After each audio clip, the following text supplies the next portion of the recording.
उत्तरपाड़ा के एक सरकारी उच्च बालिका विद्यालय में पिछले कई महीनों से छत क्षतिग्रस्त है।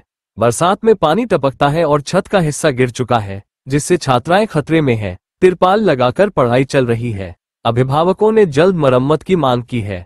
विपक्ष ने सरकार पर निशाना साधते हुए इसे बंगला माध्यम की उपेक्षा बताया है।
तरफ থেকে অর্থ বরাদ্দ করা হয়েছে এবং এই যেহেতু পৌরসভা এই ই টেন্ডারিং করে স্কুল এডুকেশন ডিপার্টমেন্টের নির্দেশ অনুযায়ী সেই টেন্ডারও হয়েছে, ওয়ার্ক অর্ডারও দেওয়া হয়েছে।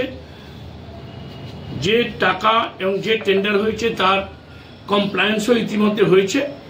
বাকি আবার টেন্ডার অথবা অর্থ এলে বাকি কাজটা সম্পূর্ণ হবে। কিন্তু এই বিষয়ে যা বলার আপনারা টেন্ডার उत्तरपाड़ा देखুন আপনি কাউন্টিং করুন কটা বাংলা মিডিয়াম স্কুল আছে। ম্যাক্সিমাম বাংলা মিডিয়াম স্কুল হয়তো বন্ধ হয়ে যাচ্ছে বা বাংলা মিডিয়াম স্কুলগুলো ভেঙে পড়ে যাচ্ছে। দিদি বাংলা নিয়ে মিছিল করছে, বাংলা ভাষা নিয়ে রাজনীতি করছে, দিল্লিকে গালাগালি দিচ্ছে, কিন্তু নিজের রাজ্যেতে প্রথম মিউনিসিপ্যালিটি যেখান থেকে এটা বলা যেতে পারে যে তৃণমূল সত্তা কী হয় যেখান থেকে জানতে পারলো সেখানেই এই অবস্থা বাংলা ভাষার।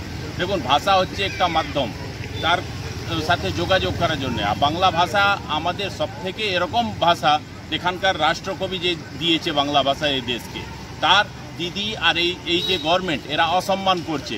বাংলা ভাষার স্কুলগুলো ভদ্রকালী হাই স্কুল দেখুন বন্ধ হয়ে যাচ্ছে, টাউন স্কুল ভেঙে পড়ে যাচ্ছে, তিরপল দিয়ে স্কুল চলছে।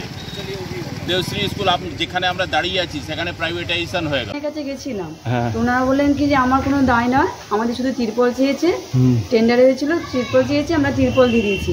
তো বর্দির কাছে গেছিলাম, বর্দি বললেন কি যে চেয়ারম্যান ছাড়া আমাদের মানে মিউনিসিপালিটি ছাড়া কে কি করবে, স্কুলের এটা অবস্থায় মিউনিসিপালিটি কিছু করবে না।